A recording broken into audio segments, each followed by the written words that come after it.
Welcome to Thoughts for Growth, a 3 to 15 minute program to inspire, motivate, and or provoke you to see life differently. Brought to you by K-Wave 6 Radio every Monday, Tuesday, Thursday, and Friday. Now, here's your host. There's a better way, there's a better way. Take one step back and say, there's a better way, there's a better way. Good morning and welcome to Thoughts for Growth. This is Kirk Spencer, the host and producer of K-Wave 6 Radio. Today, I'm just going to share with you some thoughts that I had that started, basically from this past Friday night. I came home from teaching my classes on Friday evening and found myself rather perturbed at a lot of things. So I decided I wanted to start back to blogging again. I have a blog which I've had for a number of years called Thoughts for Growth, and I have not been keeping up with it over the past couple of years in particular. I would sporadically post something there and I would just leave it. But I'm going to bring up an article that I wrote back in August of 2012. This article is now 2.5 years old, and as of last night, it has 6,846 hits, or readers. And the weird thing about it is the last, from August to December, it only got roughly, I think it was 2,000 plus hits, readers. 2013, it didn't do much of anything until July, when the month of July, it got 1,000 plus readers. 2014, it started picking up again, and it got 3,600, something like that, readers in 2014. And it's still going. It's weird, but it's still going. So I'm going to read to you what I wrote 2.5 years ago. See if it resonates with you. And then there's something else that I wrote, and I'm going to read that one. It's a bit long, so today's podcast would probably, maybe, I don't know, a little over 15 minutes. But at any rate, the one that I wrote back in 2012 is titled, I'm Just, and then a bunch of asterisks, Fed Up. And it goes, here we are in 2012, an era where we have technological advances that would make even Albert Einstein marvel, but would vindicate George Orwell. We've advanced the world around us and forgotten what really makes us human, our connection with nature and each other. We've become pompous idiots telling each other that our way of life is better than others, as if each of us is the savior of this world. Most religious people proselytize what they don't live up to, or they assume to speak for their God or gods, but if you read their scriptures, their God isn't, or their gods aren't, as mean and stubborn as those that profess obedience. Many people I know have grown up in religious families, but are now atheists because of what I just wrote about, or similar reasons. People see what they want to see, not what is. We see life as something that has little value, but our things have immense value. We go to war against nations that have not attacked us, nor even threatened us. We find ways to justify killing others at home and in our lands and in other lands, and say it's okay. We find ways to justify our beliefs, our actions, and for the problems we don't seem to be able to fix, someone else will fix them for us. Then we wipe our hands as if to say, "It's no longer my responsibility." We try to fix the world, but leave ourselves unchanged. But we are the problem. There's an expression going around now, and we use it to point our fingers at everyone but ourselves. Wake up, world! We pretend to be awake because we think we know something about one or a few things, but we have no idea of what the grand picture or scheme is, so everyone else is asleep except us. Throughout the past several years, I found from conversations with people of various backgrounds, most people don't like to answer questions, especially questions that come from a different point of view, but still on the same subject. We get comfortable with our points of view and become angry with those who won't accept what is essentially our narrow understandings. I'm also seeing those like myself that are retreating into our own world of comfort because it seems futile and irritating to be with the know-it-all mentality that has become so commonplace. These observations are not new to mankind.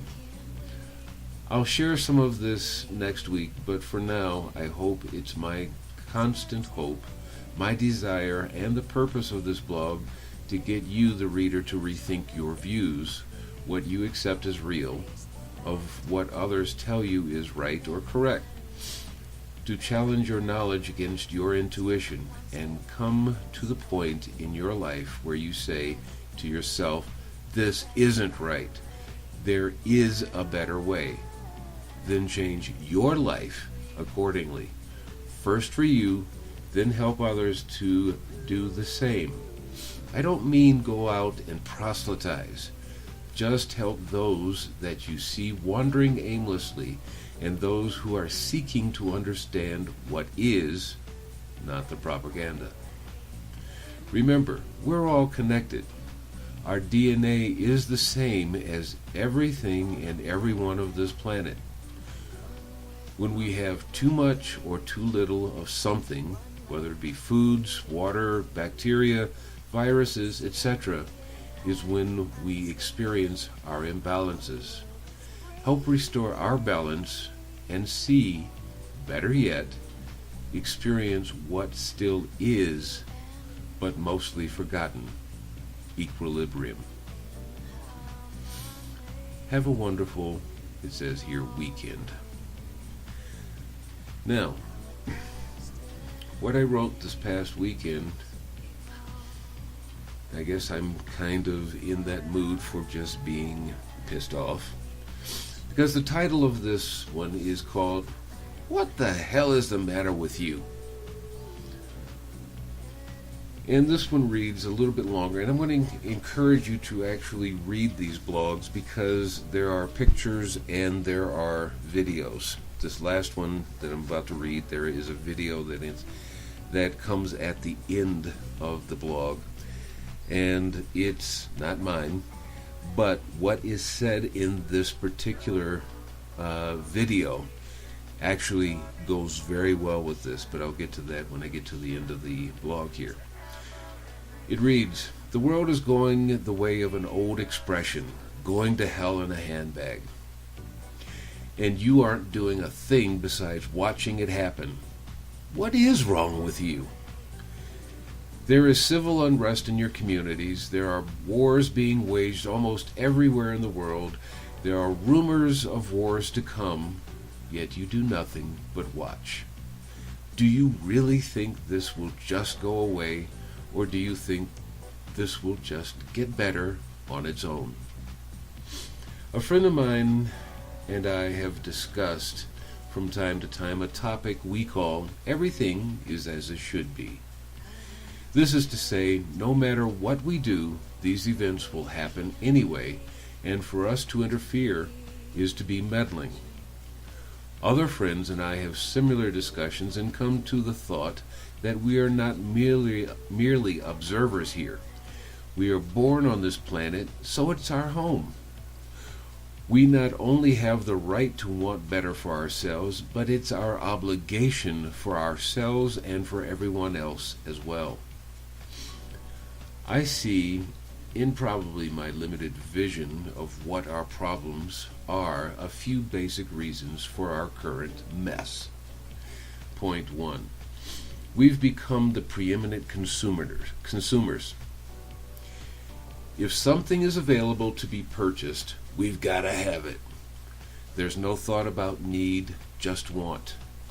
Part of the reason for our wanton consumerism is the desire to make life easier. Most of the time, these things do not make life easier. Also, let's bring up the loss of privacy most of us have forgotten about. Do you think the only things being monitored by governments and corporations are your smartphones and computers? Think again. Also, if you've bought it, someone without the money wants to steal it, or hack into it, etc. You'll be spending more time and money than you thought you gained with your new gadgets. Because of our consumerism, point 2, if we have jobs, we don't want to lose our jobs, our security. Without our work, we feel that others will look down upon us, think that we're not living to our potential or theirs. Heaven forbid others should see us being less than our peers. Point 3, fear. We're afraid of what can, may, or almost surely will happen if we speak out. After all, it's easier to salute whatever flag is waved before us so long as we live comfortably. Point 4, lethargy. I'm just too tired after my day of whatever to get involved. Or maybe you ask, what can I do? Have you ever tried sleeping with a mosquito flying around your head? Last point here is, that's why I voted. Those politicians are supposed to do my bidding. Yeah, they're doing a great job, aren't they? You voted, then you let them run free with your future and that of your children and their children.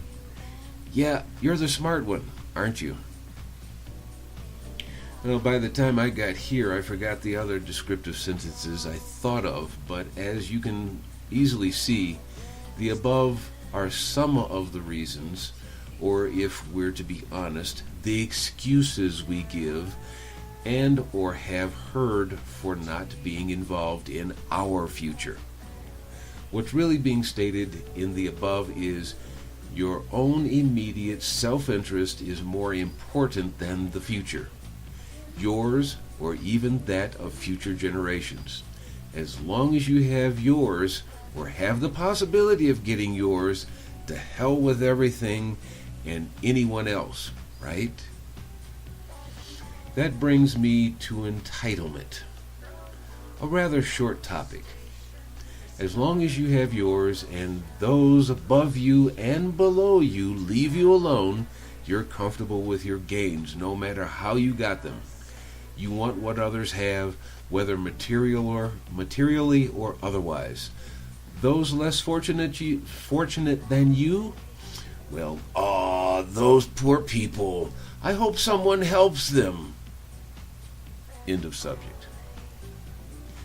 You're probably pissed at me by this time, or at least wanting to know what I'm doing that makes me any better. Better? I'm not any better than anyone else. Besides, is making a comparison with me going to make life in this world any better? If you're honest, you know the answer is no.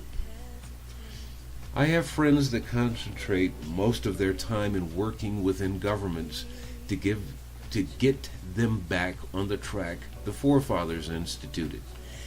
Yet others are fighting against the government for positive change. And there are those like me who work our tails off trying to get those with greater interest in themselves to see that they're wearing blinders. They don't see what's going on around them. Usually this is self-imposed blindness, but no matter the cause, You only see what you choose to see. Of note here, some of what you see, hear, and understand is not your fault. There is so much misinformation thrown at us throughout the day, we don't always know what is the truth, deception, cover-ups, or outright lies. But it is your job to understand what is going on and why. As I stated above, I'd rather help see what is, so you can decide what you should do. Each of us has different abilities, so why take the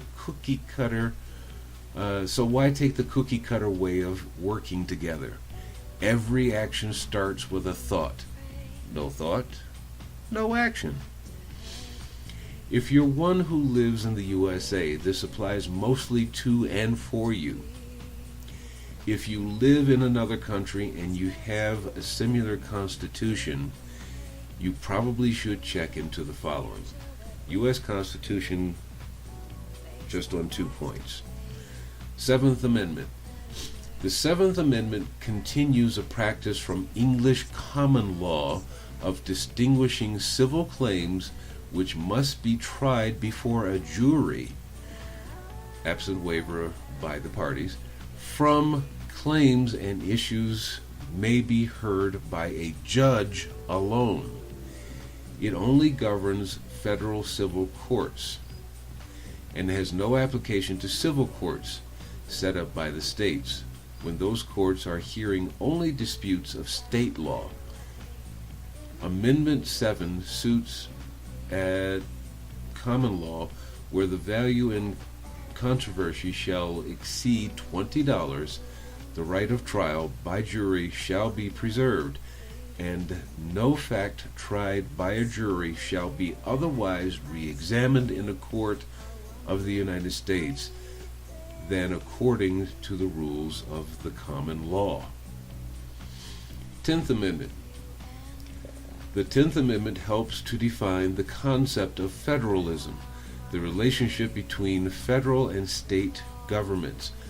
As federal activity increased, so too has the problem of reconciling state and national interest as they apply to the federal powers, to tax, to police, and to regulations such as wage and hour laws. Disclosure of personal information in record-keeping systems and laws related to strip mining.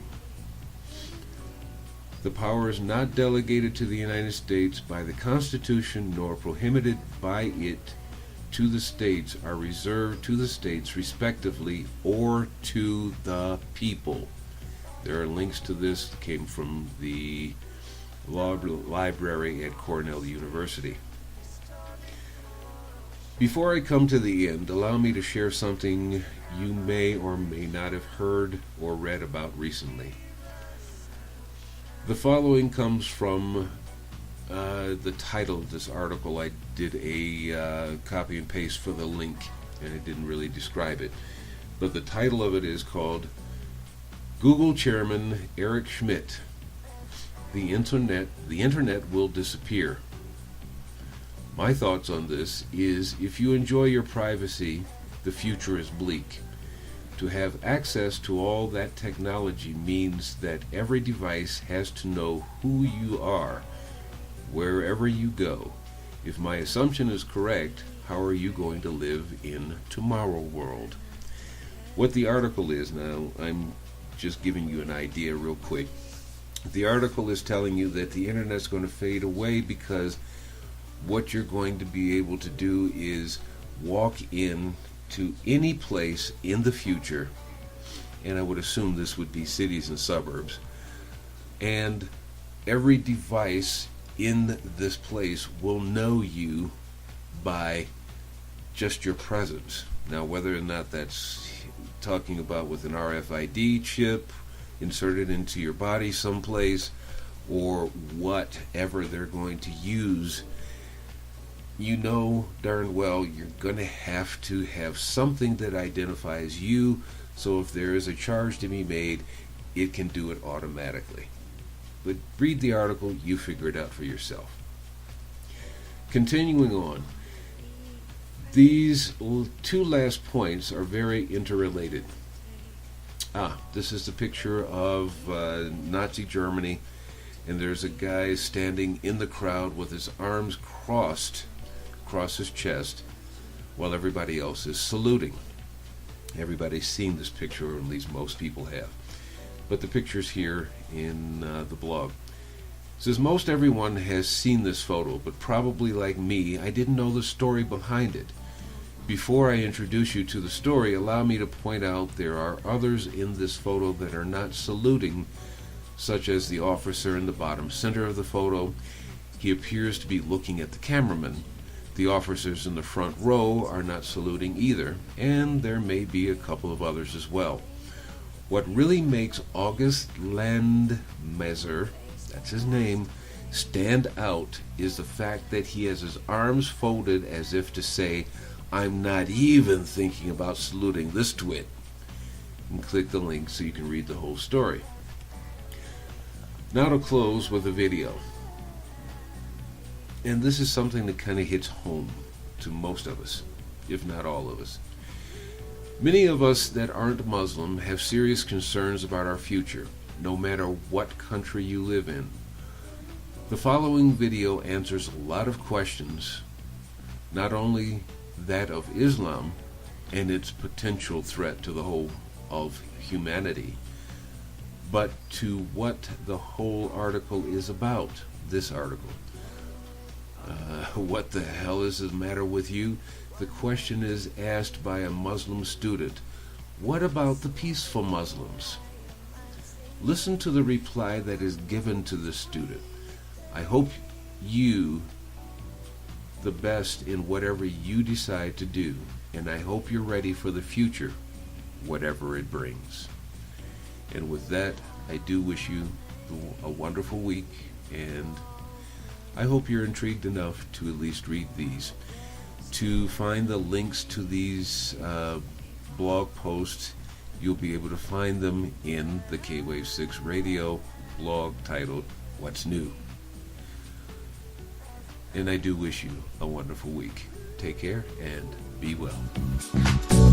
Thank you for listening to our Thoughts for Growth segment on K-Wave 6 Radio. We hope that you'll always find something that helps you better your life. If you'd like to contribute a thought for Thoughts for Growth, send me an email with your idea. And let me know if you'd like to be a Thoughts for Growth guest or you're just sharing your ideas. Send your thoughts to info@kwave6radio.tk or send it through our website's contact page.